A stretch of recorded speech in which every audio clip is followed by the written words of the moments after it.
Good evening, everyone. So glad to see you could all make it out tonight. It's me, Rickshaw, your very best friend. I thought, after the last time, that we'd never see each other again. But, no, I guess I'm surprised too. Here we are all again.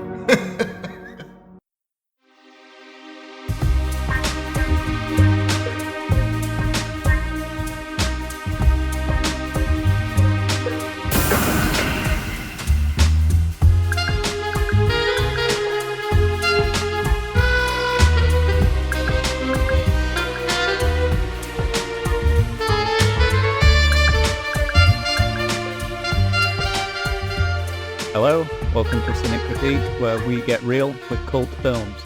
I'm your host, Thomas, and I'm here with my brother and co-host, my bro-host, Brian. Hello. This week, and next week too, we're looking at cult films written and directed by Jason Trost, aka AdTro, with 2011's All Superheroes Must Die, and its 2016 sequel, All Superheroes Must Die 2, The Last Superhero, 2013's Wet and Reckless, and 2014's How to Save Us. Yeah, okay. Before we jump into the films, I'd just like to preface this with not so much a bit of family history, but just a bit of a background, because it's quite fascinating, really, because Trost isn't a big name in Hollywood, but his father was a special effect worker on a lot of films and TV shows, predominantly films. So I thought this is a bit of a listicle here, but I've basically got a list of his cult and big films that his father worked on as a special effects coordinator or just worked in special effects, sometimes uncredited. Yeah. And his brother worked in special effects as well.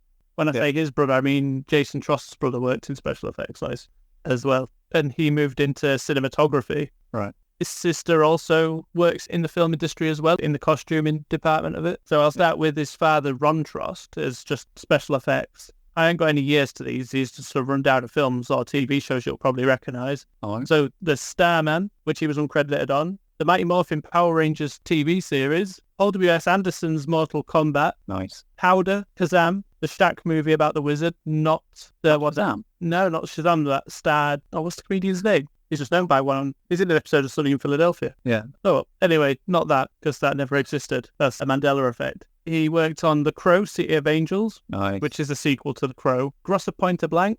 He returned to Mortal Kombat for Annihilation. Nice. Bet you wish you didn't, though. I was going to say some of the stars didn't even. Scream 2, which is a great one, obviously, because it's Wes Craven and Scream is big anyway. Yeah. Next big one I noted after that was Rushmore, which is a Wes Anderson film. All right. American Pie, Me, Myself and Irene. Freddy Got Fingered. IMDb says director's cut uncredited. I don't know if that means he's uncredited in the film or he's uncredited completely and his bit's only in the director's cut. Maybe. But How High? Slackers. He returns to American Pie for The Wedding. He did the 2004 film Crash. Man About Town. I noted that because I don't know if that means anything to everyone, but that's a Ben Affleck rom-com.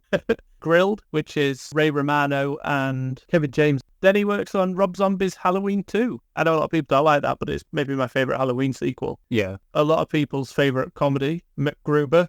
Then he actually works with his son Jason Trost on The FP and All Superheroes Must Die, Right. which were the same year, 2011. Yeah. So we'll be discussing The FP next week, but you'll find that out at the end anyway. We're discussing All Superheroes Must Die this week.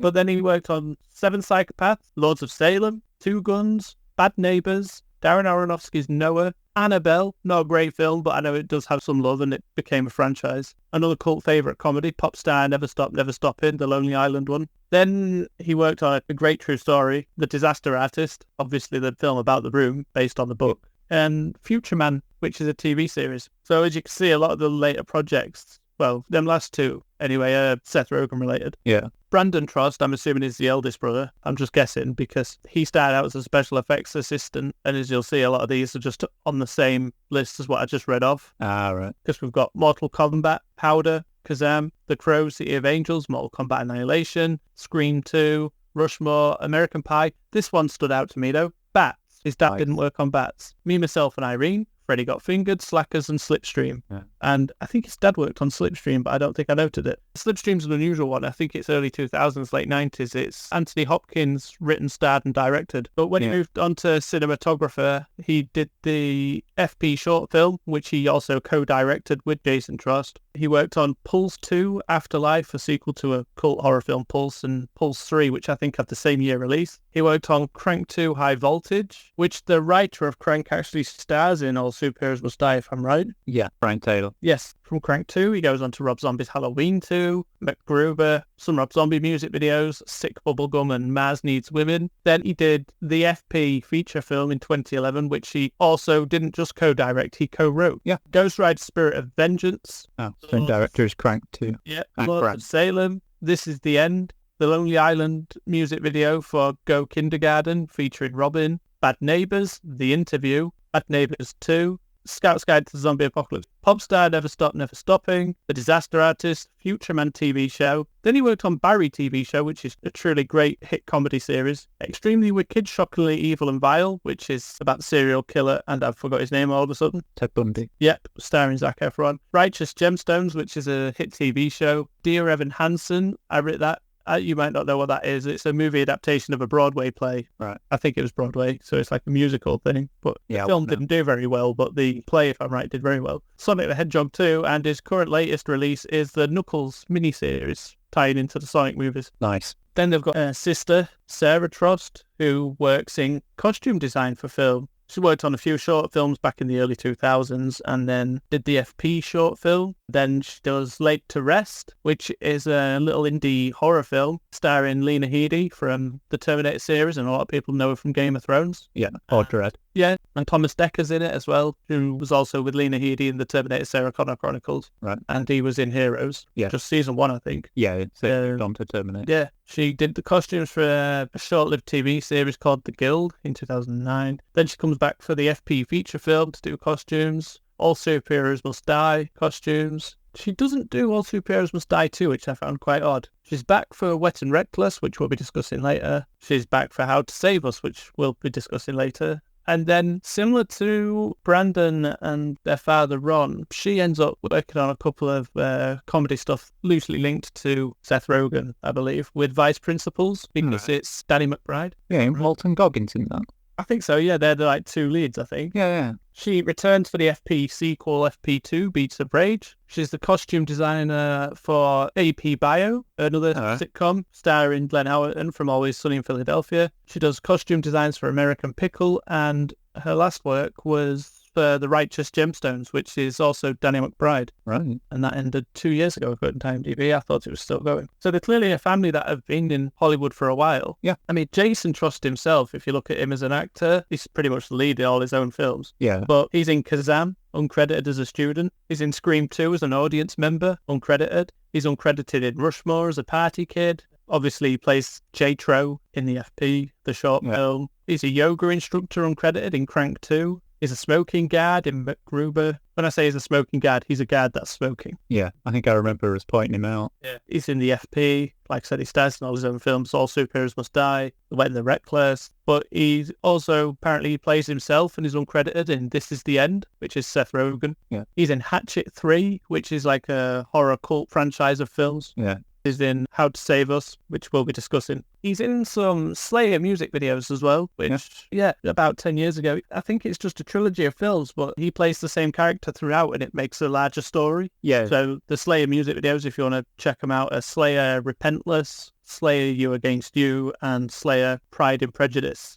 I haven't watched any of those music videos because I've heard of Slayer. I don't think I could name a song of theirs, but I know they're quite a big metal group. Yeah. Then he's back for the FP2. He did Duck Fit as well, which was a little short-lived web series, which was the official FP workout. Then he did Corona House, which was a series spinning off from Wet and Reckless. Yeah. Which is all to be found on YouTube, so I guess we can link that. Yeah. In fact, we might just link Jason Trost's YouTube page. He's got all his trailers on there. That'd probably be good. Again, he reprised as AdTro for FP3, Escape from Baco. He appeared in Studio 666 as well the other year, which was the Foo Fighters horror film. Yeah, I guess Then that's his latest- Grohl. Yeah, Dave Grohl, of the drummer from Nirvana. Nirvana. And then, I think I just said it, the FP4, FP for Evs. And I know he's currently wrapping up on a film now because I follow him on social media, and that's a side-scrolling cosmic horror, a little Lovecraftian, I'm guessing, because it's called Waves of Madness. Yeah. And that I think he's hoping to have out by the end of the year from his socials. All right. And he writes and directs as that, as well as stars in it. So, do you want to open it up then with the first film of his that we're discussing today? All Superheroes Must Die? Yeah. What happened to using what we have to save people? We can't save everybody, man. We lose, we die. Okay, once we get out of here, we can sit down and point fingers at each other. But right now, if we slip up just once, he will find a way to kill us. 2011's All Superheroes Must Die. The synopsis: all superheroes find themselves abducted by their arch-nemesis and are forced to compete in a series of challenges in order to save an abandoned town full of kidnapped innocent civilians. And as you said, it's written, directed and stars Jason Trost. He plays Charge, aka John. Lucas Till is Cutthroat, aka Ben. Sophie Merkley is Shadow, aka Jill. Lee Valmassi is The Wall, aka Charlie, and James Remar to play the big bad Rickshaw. And you'll probably want me to mention the other three, right? Yeah. That's your personal favourite to name throughout these films is Sean Whalen. He's Manpower. We previously discussed him briefly because I mentioned him in these films, I think, when we discussed Tammy and the T-Rex. He's the guy that got disemboweled. Yes, you did. You took such pride in recognising him. And there's Nick Principe as Sledge Thor. Yeah. And we mentioned earlier Brian Taylor, director of Crank 2, Ghost Rider, Spirit of Vengeance. He's just credited as Man. Oh, he did Happy as well, Brian Taylor. Happy? Yeah, the TV series based on Grant Morrison. Yeah. And the one I'm looking forward to from him is Hellboy, the Crooked Man. He's attached to that director. Yeah, he's directing that apparently. We could maybe do a Hellboy episode for when the new Hellboy's out. Ah, good idea. There are 3 live-action movies and 2 animated ones. The animated ones are the better ones, I think. Yeah. But we're not here to talk about Hellboy. No. Where did you get to? I just went through the cast. Oh, Brian Taylor and stuff. Yeah, and then I got distracted by Brian Taylor and Hellboy. Yeah. The cinematographer on this is Amanda Trays. Right? They worked on other Trost movies. I don't think so. No.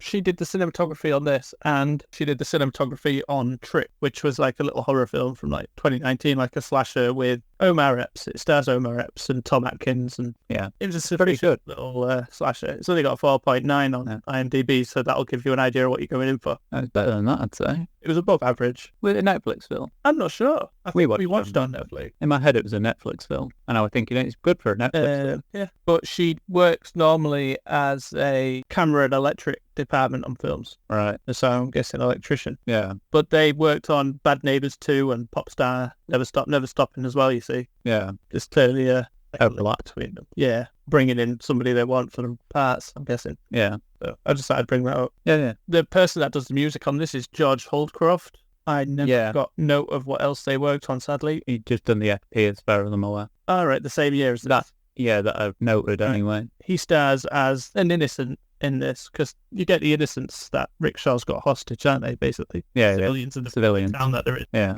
Yeah, he plays one of them, as does the makeup artist on this film, Alexis Acosta. They're one of the innocents as well, which I thought was quite interesting. Yeah. I think we said this, but Jason Trost edits as well as writes and directs. Right. I don't think we mentioned that, but yeah, he does. Oh, I don't know if you said, but all these budgets are estimated, but this was apparently done for about $20,000. $20,000. Yeah. And I don't know if you said, but it's said on the trivia for this that James Remar shot all his scenes in, I think, 5 hours. Yeah, all in that same location. So yeah. Overall, it was shot in 15 days. Yeah. Just over 2 weeks. Took 10 hours a day. I don't mean this in any offence, but it kind of looks like a film that would be shot in 2 weeks. Because there's like a lot of... same location. Yeah, same locations. Low budget. Yeah, and the locations are quite... I feel like they're all in close proximity. Yeah, well, it's that little town, bro. You know what I mean? Like, I feel if they just turned the camera 180 degrees, we'd see another piece of the film. Yeah, the camera. It deleted a few scenes while filming because there were flashback stuff. Because you get flashbacks occasionally. Yeah. They cut some of that out because it just didn't flow too well. Yeah. I'd like to know what they were. With time, apparently. Yeah, and budget. Yeah. I thought they did quite well with it all. Yeah, I would say so. I think the overall look of the film's pretty solid. Kind of gritty, grungy sort of looking. Yeah, because these are original superheroes. They don't exist anywhere else. Yeah. I mean, well, they kind of exist in a comic book that he wrote tie into this. And the sequel. Literally the sequel to this, yeah. they never existed prior to this movie. Yeah. So it's all an original thing. Yeah. They seem like a good little team of heroes, to be honest. I was quite interested. Yeah. Maybe it's because I really like superheroes, but I'm always interested in the history of... Because this, to me, it almost feels, a sense of like Watchmen. Yeah. In the fact that it's almost like a deconstruction of superheroes, Yeah. Yeah. They awaken and they all learn they've been injected and their powers are missing. Yeah. Some interesting stuff here. Some people for the trailer said it looks like it's something meets Saw. Like the Watchmen meets Saw. I'm not sure. I don't think so. I remember a lot of people saying it looks like Saw with superheroes. Well, it kind of is. It's not as gory as Saw. No. As a super villain doing this, it kind of makes sense. It's what you would expect. Yeah. I get a sense of the Warriors from this as well, but I think it's more with the cinematography. It's that, like, not murky, but there's a certain way that the film looks that reminds me of the Warriors. I mean, having James Remar in it doesn't help. But I would guess that Jason Trost and Brandon Trost both like the Warriors. Most likely, looking at the style of these On films IMDb, anyway. it says for Jason Trost that his favourite film is Terminator 2. Yeah. But for Brandon Trost, it says his favourite film is Streets of Fire. Nice. So to have seen Streets of Fire, you must have seen the Warriors before it, right? Yeah. So it gives me the idea that they both are familiar with the Warriors. Yeah. I mean, just because Brandon Trost's seen it doesn't mean Jason Trost has, but as brothers growing up, what seems to be in the movie industry, I would expect them to have seen them sort of films. Yeah. I read about Jason Trost really liking Terminator 2 as well. All I tell is like, well, look at his films, I'd suspect more The Terminator as his favourite film. Yeah, I would say so. I guess that just means he knows how to work that lower budget. Yeah, definitely. It's a shame he can't get bigger budgets, to be honest. I would really love to see what he would do with like a proper studio's budget given to him. Yeah, yeah. I think we were just saying it earlier. We think he'd have maybe been quite a prolific director if he'd have been doing this in the 70s, 80s or 90s. Yeah. Because sadly, he just seems lost. He's definitely got his own set of fans online and so on, which is great to see. Yeah. This film did not review well at all when it came out. No, and not a lot of people like it. They just complain about low budget. Which is a shame.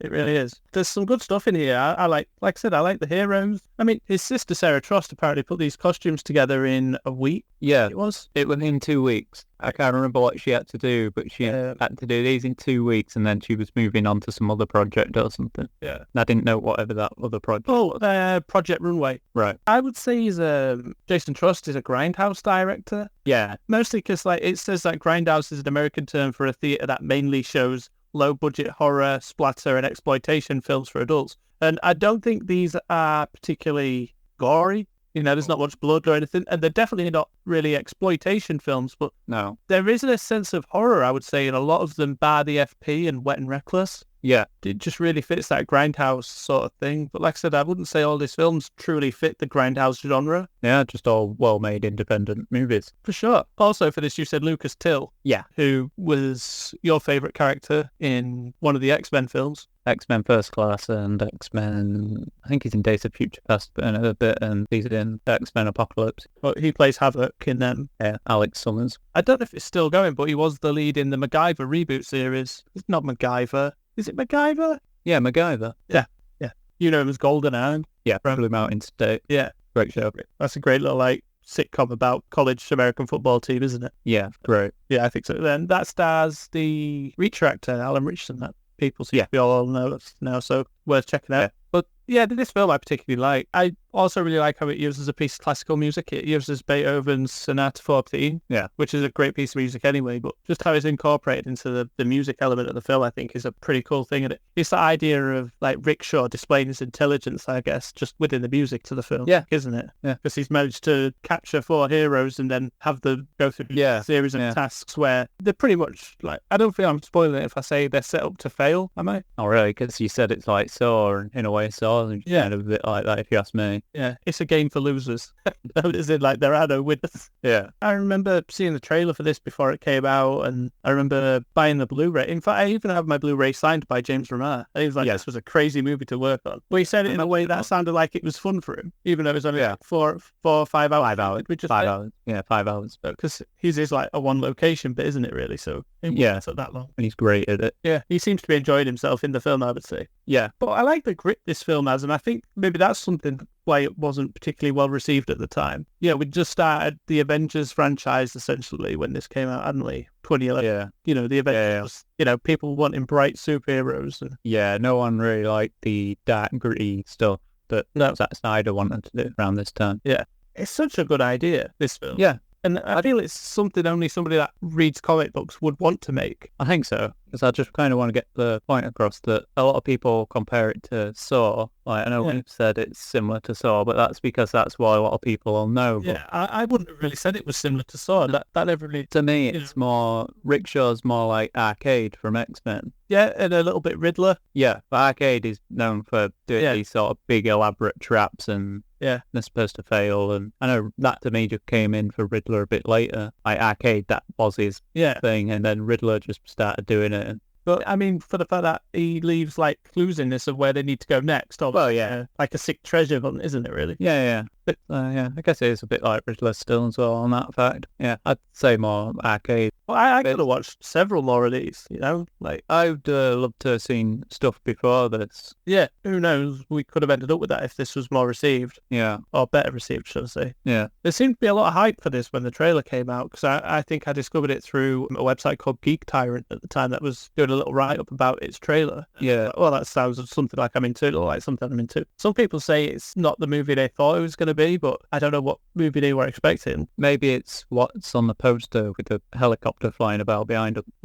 Yeah, that is a bit too Hollywoody, isn't it? Yeah, I think they tried to bring in a wider audience and it kind of backfired. Maybe. I don't know who the artwork is for these posters either. No, it's a good poster. Oh, for sure. Good poster, yeah, don't get me wrong, but it's not, as you said, it's not as promised to what people were expecting, I think, and that doesn't help. No, it don't. Is there anything else you'd like to say about this? I can mention what I was going to mention in the next bit with that. Okay, jump into the sequel. It was a simple job to copycat me. It was a simple job to make me out to be the monster that all of you already wanted me to be. So then tell me, who is the real John Ford? All Superheroes Must Die 2, The Last Superhero, which was from 2016. The synopsis rundown off IMDb seems a little long, but I'll read it anyway. In a no-holds-barred documentary, acclaimed journalist Vicky O'Neill sets out on a quest to uncover the truth behind the murder of small-town sweetheart Ali Andrews. What she uncovers leads her down a dark and twisted rabbit hole into the world of superheroes, where she gets the chance of a lifetime an exclusive interview with Charge, the world's last superhero, as he chronicles his mysterious origins and bloody career. Vicky begins to wonder, is he still the hero the world remembers, or has he become the villain we should all fear? This had an approximate budget of $5,000. Wow. I know. It says approximate budget. This had an Indiegogo campaign. I wanted to back it at the time, but couldn't afford to. No, I did back this. I can't remember how much I put in. So I'm guessing if you just looked at the Indiegogo, actually, you'd be able to find how much they wanted. Bear with me, and I'll just quickly Google.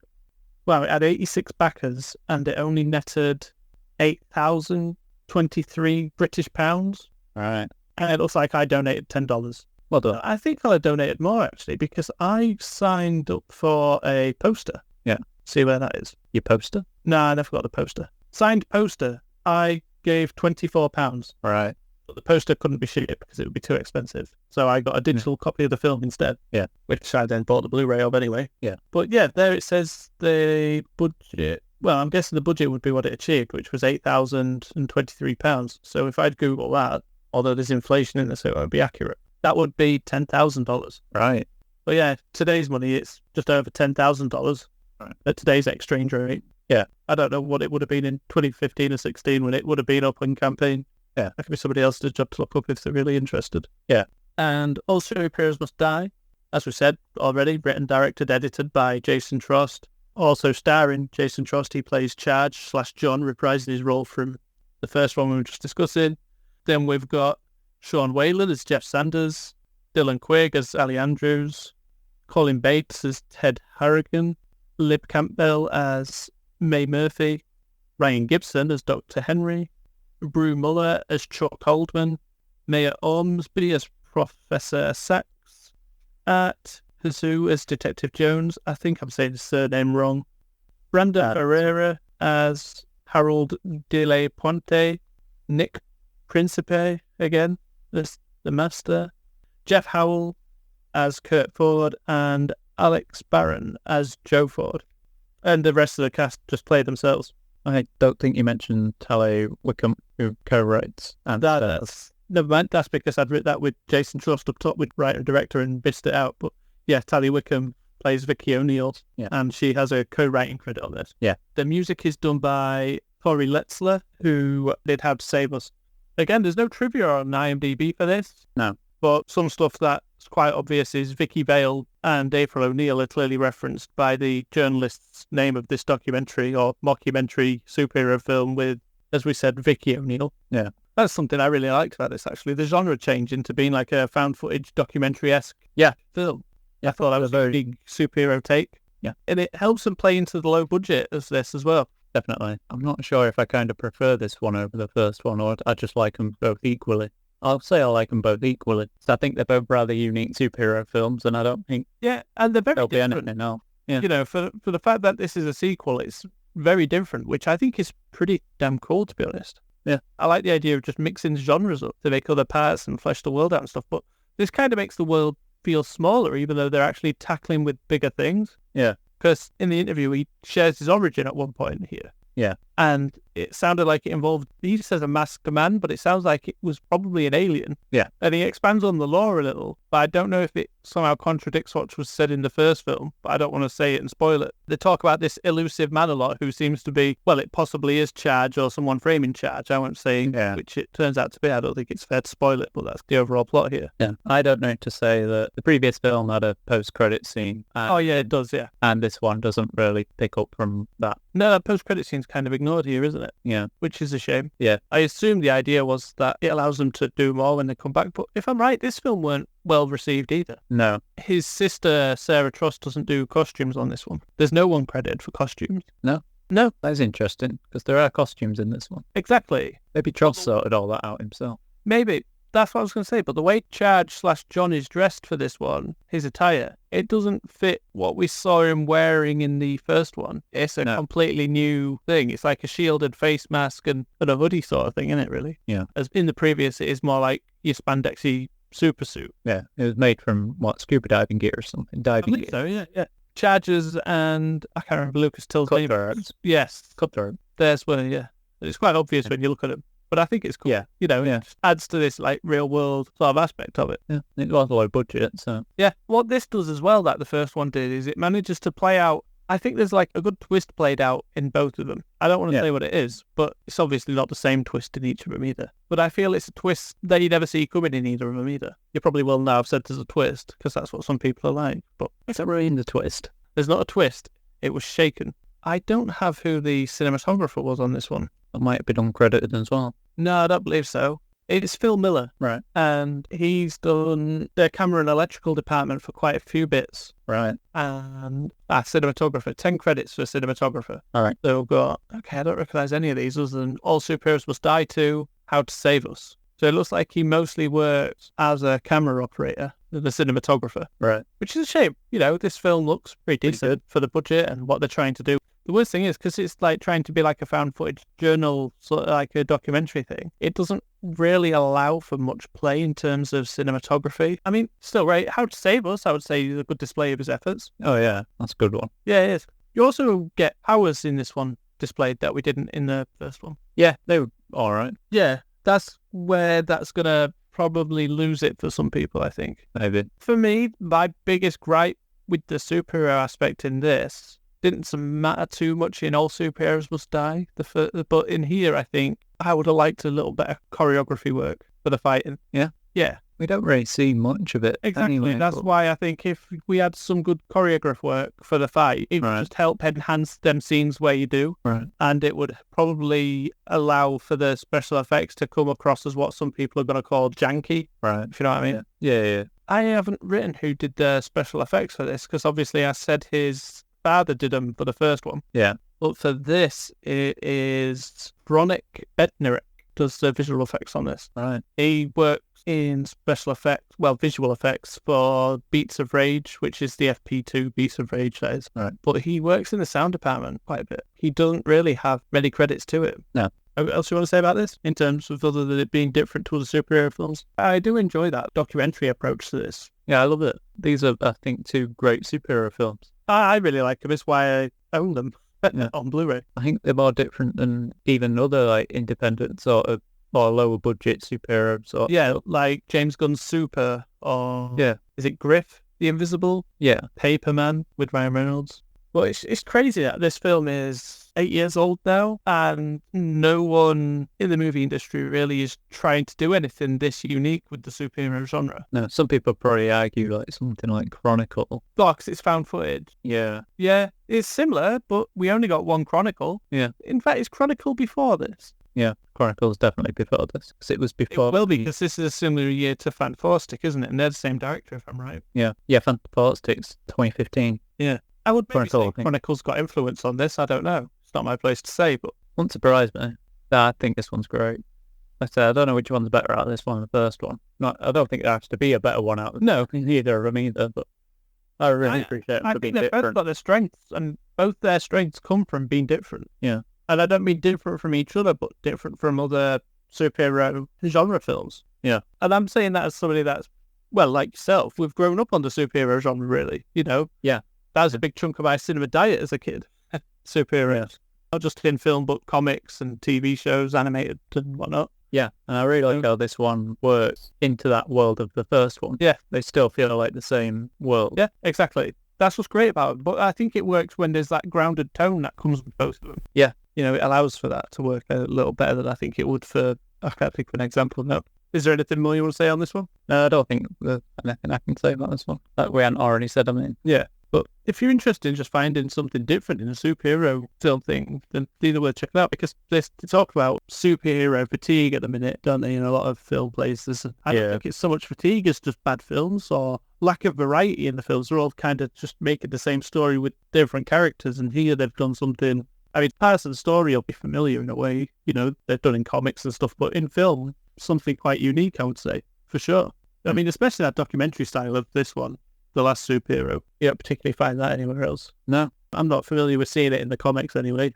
Maybe like a one-shot or something. Or Was it Heroes in Crisis at DC? That was like interviewing heroes. And there's a Marvel comic book as well, which did a similar thing. Yeah. So are we moving to the next one? Yeah.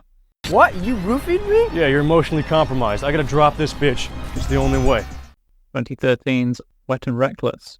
Synopsis off IMDb. A reality television show goes horribly wrong, forcing its ill-equipped stars to hunt for buried treasure to find a way home. It obviously is written, directed, edited, and stars Jason Trost. Oh, he did the music on this. Ah, right, okay. How come? Where'd you find that? I found an odd interview with him.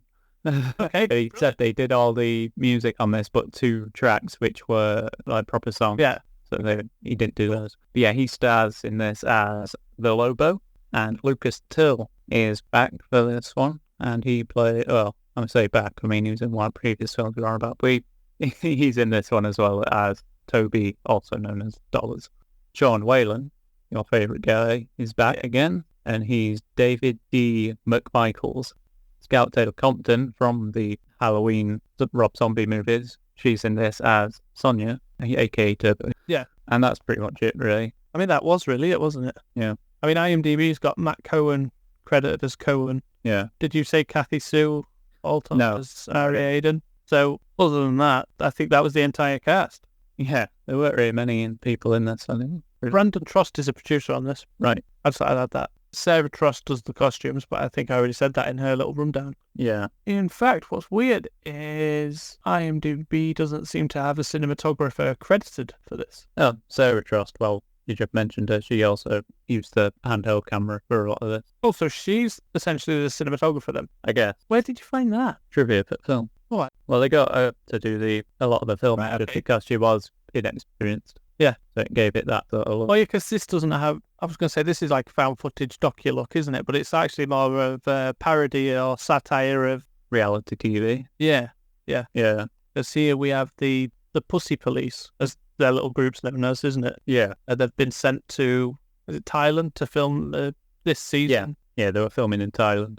I mean, this film was pretty funny. I didn't, like, because this was our first time watching. Yeah. It'd been on my list a while, obviously, because it's Jason Trost, but Yeah. I just didn't expect it to be as funny as it was in terms of its dialogue. Like, there's some funny bits in it. There's a good bit, I can't remember what the dialogue is, though, But I know there's a funny part where Lucas Till's character Dollars has a bit of a breakdown when they get to their hotel because there's no jacuzzi. Yeah. Because obviously they're supposed to be like privileged, aren't they? And Yeah. they complain that the toilet is in the shower room and not a separate room. Yeah. Just little bits like that where they're expecting things to be a certain way and it's not. So it's pretty decent. They start having a go at Sonia. They find out she doesn't drink. But I don't really watch any reality TV, so I don't know if this is the trope. But I like the fact they did like split panels and you're seeing where they are in separate places type of thing. Yeah. But no, this was pretty decent. There's that really good conversation where they need a plan. Oh, Trost character Lobo is like, oh, we need disguises. We'll disguise ourselves as tourists. And it's like, but they are tourists. yeah. We go in disguised as tourists. Wait, disguised? It's not just looking like tourists. Okay, we have to move like tourists. We have to be tourists. Okay, you're fat and you're confused at every turn. And then they do disguises at another point in the film, which is pretty damn funny as well. Yeah. It's just so absurd that they're idiots, really, aren't they? Oh, yeah. And because they do this series, they have to like be this certain persona that turns out it's not quite them. Yeah. They're like faking, but then at the same time they don't want to fake, but they also want to fake. It's quite funny. Like obviously, like it's just getting at the fact that reality TV isn't reality, isn't it? Really? Yeah. What other tribute you have for this then? But Go on then. there was supposed to be another character that went around with them because Sonia, she was like brought in watching. Yeah. But there's supposed to be 3 guys. The other was supposed to be known as Long John. He got fired. The actor that played him, I don't know who the actor was, but he got fired, and they just wrote him out of it. Wow. Just had to do like a script rewrite. It would make sense to have had more characters on the team. Yeah. I'm not sure if it's because he was fired, but then because that guy's girlfriend had a part in this, and she didn't show up for filming. Oh, And that gets a scene near the beginning, you know, when they were doing all the house parties. yeah. All that was like real house parties that they just crashed All right, okay. and just started filming and joining in with a load of people and they filmed it. Yeah. Yeah, actress, she was supposed to be at that scene and apparently Right. she just didn't show up. So Trost improvised the Bitch Hunter segment of the like one of his Yeah. reality shows. Right. We're gonna go find some bitches. They just started filming that while Yeah. they were looking for her. It weren't really supposed to be a part of the film, but then they just really thought it worked and kept it. Brilliant. Yeah. Because this is actually shot in Thailand for, I don't know, for majority, isn't it? Other than them house parties at the beginning, Yeah. it's nearly all Yeah. Thailand, honestly. They're 75% filmed in Thailand, Yeah. and that was filmed for 2 weeks in Thailand. Right. And then they had a week in California filming probably all that other stuff. That's pretty decent going. Again, it's another short turnaround, isn't it? Yeah. All these films, I would say they're competently made. I would say the biggest and like obvious drawback is low budget. Yeah. Which I guess he uses as best he can, I'd say. Yeah, definitely. This I don't think really needed a big budget, other than maybe some like to get like nicer title card type things, so it actually felt more like a real TV show. Yeah. I don't know if you said, but this had an approximate budget of $10,000. No, I didn't say. We're saying budgets and not what they grossed. It's because these were very independent that they didn't get a wide release to really gross anything. Yeah. Pretty much all crowdfunded films and that sort of thing. Yeah. Well, this was turned down by many film festivals. The reason Oh, it It wasn't was. genre enough. it did win Independent Spirit Award for 2013. Oh, that's cool then. Yeah, Don't know what that's independent from. spirit. That lone Yeah. spirit. Yeah. Just being there independent and stuff. Yeah. Yeah, like I said, I'd been wanting to watch it for a while, but I thought I owned it, to be honest. I thought I picked it up when I picked up the FP box set. Yeah. I have to buy it. You were on about buying it anyway, so I'm going to have to because, you've got all the others. yeah, and I want to upgrade my How to Save Us to Blu-ray. Yeah. This film was pretty funny, and for anybody that probably loads reality TV like I do, I imagine they'll find it quite funny as well. Well, Jason Trost doesn't like reality TV either. You know, what was he? Apparently, somehow forced to watch it. He says forced to watch it. something over and after. Like, was it a whole series of something in an afternoon? Jersey Shore. He said it's the That's whole it, Jersey series, Shore. but I don't know if it would have been the whole series. It would have just felt like it, wouldn't it? Yeah. He said he watched that. He said while he was watching it, he thought, oh, it'd be great to see these idiots do like a treasure hunt. Yeah, which is an obscure thing to have them do. Yeah. I mean, the treasure hunt aspect of this is hilarious, to be honest. Yeah. That little Carry on. map they've got, and it's like, how does this map even work? Yeah. He had this other idea, and that sounded quite outlandish as well. And he said maybe a sequel to this, so, which there is a sequel to this with the Corona House series. Yeah, it's a web series on his YouTube. Yeah. Yeah. That's why we'll link his YouTube channel, I think, in the description. Yeah. This was originally pitched as a series, All right. but then he thought it's just got as much work as a movie, so he might as well just release it as a movie like everything else. I guess it's a safe bet, but I really enjoyed this one. Oh, the original title for this was going to be the PPD versus the Gems of the Gods. Yeah. I quite like the Wet and Reckless title, to be honest. Yeah. That basically sounds like a reality TV. Sure. Yeah, exactly. This reminded me of kind of like 80s comedies and stuff like that. Yeah, I mean, all these films that we've seen are almost like throwbacks in a way. And in a nice way. Yeah, in a nice way. Like, they're all more reminiscent of older films you would find than newer films. Yeah. I don't know if that's the low-budget aspect of it or just his preference as a filmmaker. I would assume the latter. I think it's a bit of both. Films he knows rather well, did rather well back in the day. And then he's looking at his budget and he thinks, well, you can do that on this budget. Yeah. And probably a lot cheaper now. Or it seems a lot cheaper now due to inflation, I guess. Yeah. This is a funny film anyway, and I did not expect it being as funny as it was in terms of its dialogue. No. With a lot of modern comedies, I say modern comedies, I can't really think when the last real comedy film was that was released as just comedy, not something as comedy. Yeah. But they seem to be more practical gags than dialogue. Yeah. And here it's mostly dialogue. You know, it's what they're saying and how they're saying it. Kind of stuff that makes this a decent film. Yeah. In fact, we had to watch this on Plex. I don't know if we said that already, because I didn't have the Blu-ray like I thought I did. Yeah. Yeah, when you were about comedy and whatnot, some people thought a lot of it was improvised because it seemed rather improvised, but it's mostly scripted. There's not that much improvised. Like I said, there's the bitch hunter scene, which I know is, and then there's another bit which is improvised into the film as well because Jason Trost was actually ill. I think he does say, or he does throw up. Right. I think the weakest part of this film for me was the like little shootout bit we get. Oh, yeah. Yeah. I mean, it's still funny, but I wouldn't have liked to have seen a better shootout because these guys are clearly unexperienced with guns, aren't they? If you know what I mean? But yeah, again, I think that's a production budget problem. Yeah.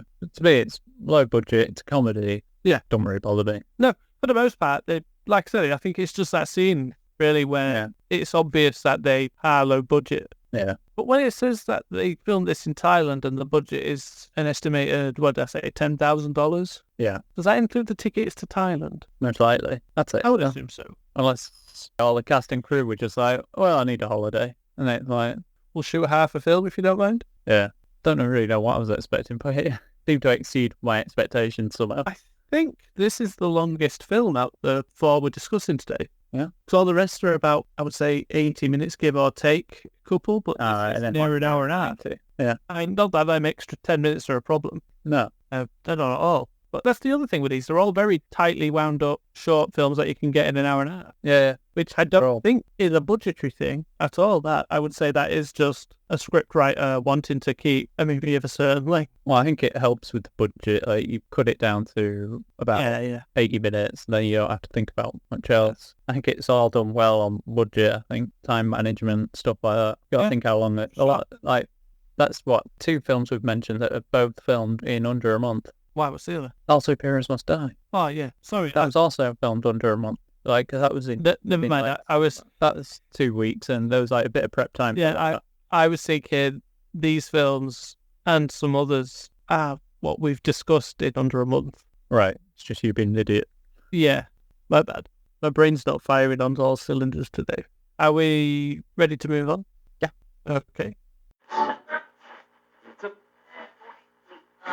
January 30th. If I don't make it back, whoever finds this, EMP is how you stop them. 2014's How to Save Us. Written, directed, starring, edited by Jason Trost as Brian, but Brian with an I, sadly. So the rest of the cast is Tally Wickham as Molly, Coy Jandau, maybe, as Sam, Michael Gupta as Conspiracy Theorist, Ryan Gibson as Anchorman, and Kate Avery as Bryn. The music again is Tori Letzler. Costume designs, Sarah Trost. Production design was also Sarah Trost on this one. I don't remember seeing her for production design on the others, and maybe I didn't look. Cinematography is Phil Miller again, and the plot synopsis as given to us by IMDb is Brian Everett's younger brother, Sam, goes missing on the island of Tasmania during the middle of a mysterious quarantine, forcing Brian to traverse across enemy lines to save his brother from an army of ghosts. So, you want to open it up? What was this? Probably the second film I've watched from him. Yeah, it probably would have been, yeah. Yeah. I remember thinking this looked great. Yeah, but sadly it's not. No, it is great. I really like this.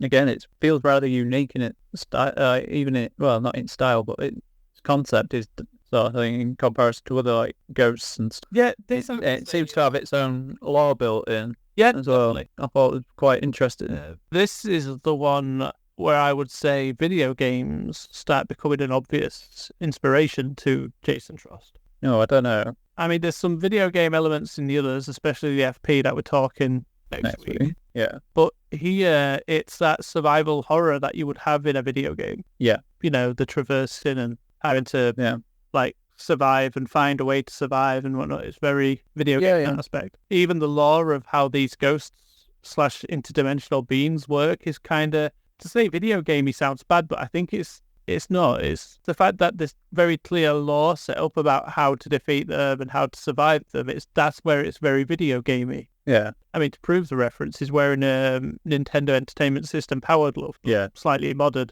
which was something we talked about with Turbo Kid. Was that last week? Yeah, Turbo that Kid? was last week. Yeah. Yep. He also had a similar glove. Yeah, which is pretty damn cool to any retro gamers or old school gamers out there. Yeah. The young kids today don't know what they're missing. I wrote down just some of the rules with the ghosts. Edit out if you feel it spoils them, but apparently radio harms them. They're attracted to electricity. You can see them with infrared cameras. Oh, radio to hear them, Yes. not harm them. I can't read my writing. Jesus Christ.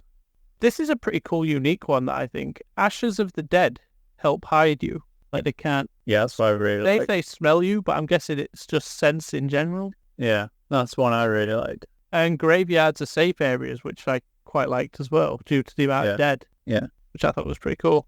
The ashes thing reminds me of the dead man's blood from Supernatural for vampires. Oh, right, yeah. Because that poisons them, doesn't it? Yeah. It just reminds me of that. I think it's one of them sort of interesting concepts where it's only in that lore. Oh, was that made up for Supernatural? Yeah. Oh, that's great. So I like the vampires. Yeah. This was filmed in Australia, I think. I don't know if it was actually filmed in Tasmania, though. I'm not sure about that either. So again, he's got another holiday out of making this film, which is great. You can, he's not just like juggling a lot with his creative skills as director, writer, star, editor. He's clearly mixing work with pleasure, which is nice to see. Good work-life balance. Yeah, I don't blame him for it. This is a film that I recommended to a few people, to be honest. Yeah. And the 2 or 3 people that I've recommended it to actually also enjoyed it, which is always nice. Yeah. Because some people get turned away by low budget. I don't know if I said the estimated budget of this is $20,000 US. Again, I don't know if that's true because this one I think was crowdfunded as well. I just couldn't afford it at the time to throw some extra money away. But I did buy it as soon as I could on DVD. Yeah. Which for a while he couldn't actually release this because at one point he had all his films on YouTube to watch for free. Yeah. And he couldn't put this on there because there was a distribution deal, but I think the rights have now lapsed due to time. Right. That you can't actually buy this from him now, from his... because it's pretty sweet. This is a really cool film. It is, yeah. It's credited as a horror. I don't particularly feel... It's got horror tropes, but I don't think it feels like a horror. No. I think it's because of the survival aspect. Yeah, definitely. I mean, the ghosts themselves work quite well as the horror. When you actually see them in the camera, there's a good effect there.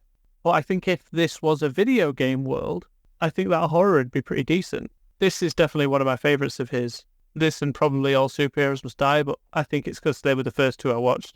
Yeah, I thought that. They just hold a special place in my heart kind of thing. Yeah. Because, like I said, this isn't particularly unique. No, but it kind of feels it. But it feels it, which is great to see because you've kind of got not so much a wasteland, but a very open, dead world. Yeah. Maxi, isn't it, in a way, with that because of how this virus or whatever that they don't seem to understand the cause of. So there's that aspect, but then you've got it with this, like, I forgot what I was saying. I can't help you there. In fact, I say Mad Max, it's probably more similar to I Am Legend, but with, like, these weird ghosts. Yeah. And it doesn't particularly feel like I Am Legend. No. It's just the fact that like he's kind of like the last survivor, almost looking for his brother, which is a decent take. Yeah. Because obviously it means there are other people out there, but with how the rules are for survival, it sounds like only a certain group of people have figured out how to survive. Yeah. He did at one point say on his socials that he wanted to do a sequel to this. Yeah. Which I would still love to see. Yeah. I don't even think you can need a sequel to this. You could just like have another survivor in this world. Yeah. Kind of thing. But I really like the production design on this a lot. So for the fact that it's his sister doing it, that's pretty decent as well. Yeah. There's just something about this world that I'm quite interesting because like I said, it's nothing particularly unseen before, but it's got that uniqueness to it, which is great. Yeah.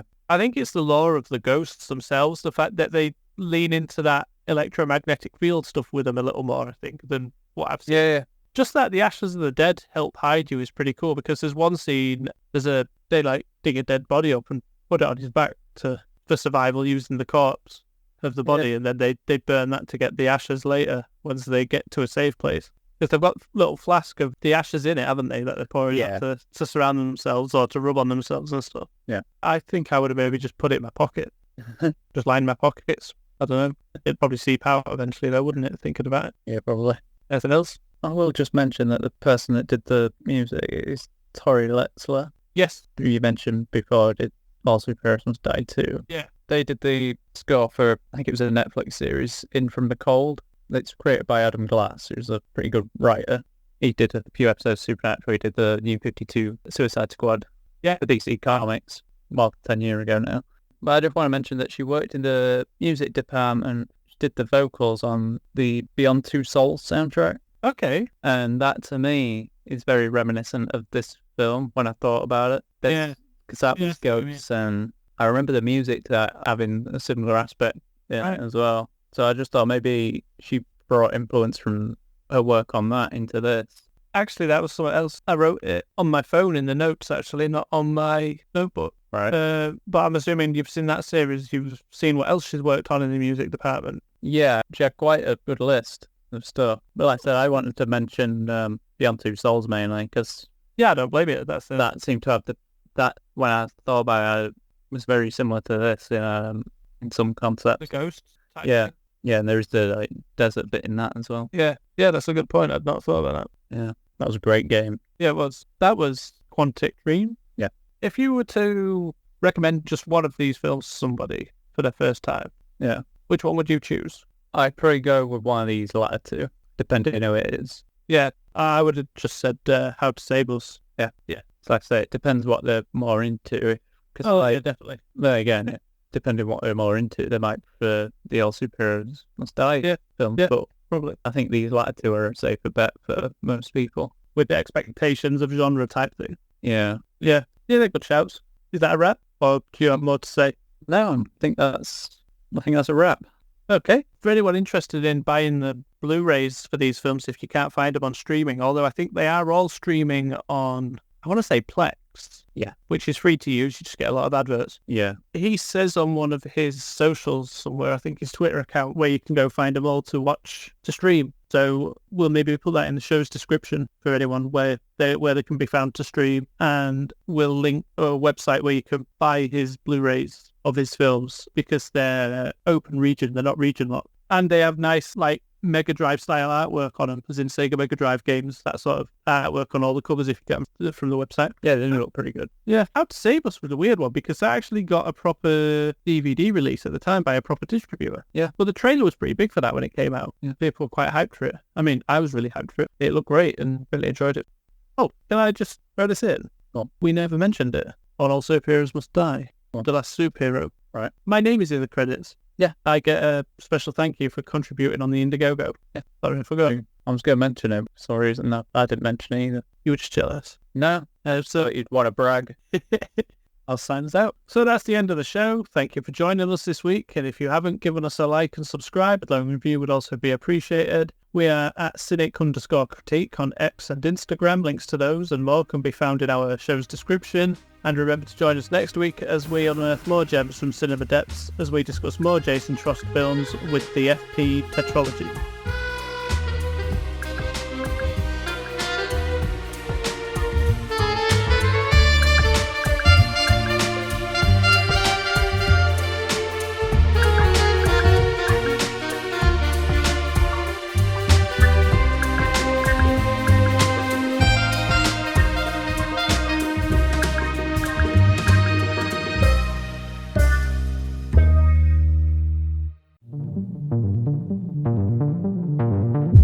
For years, an underground war has raged for dominance over the small town of Fraser Park between two clans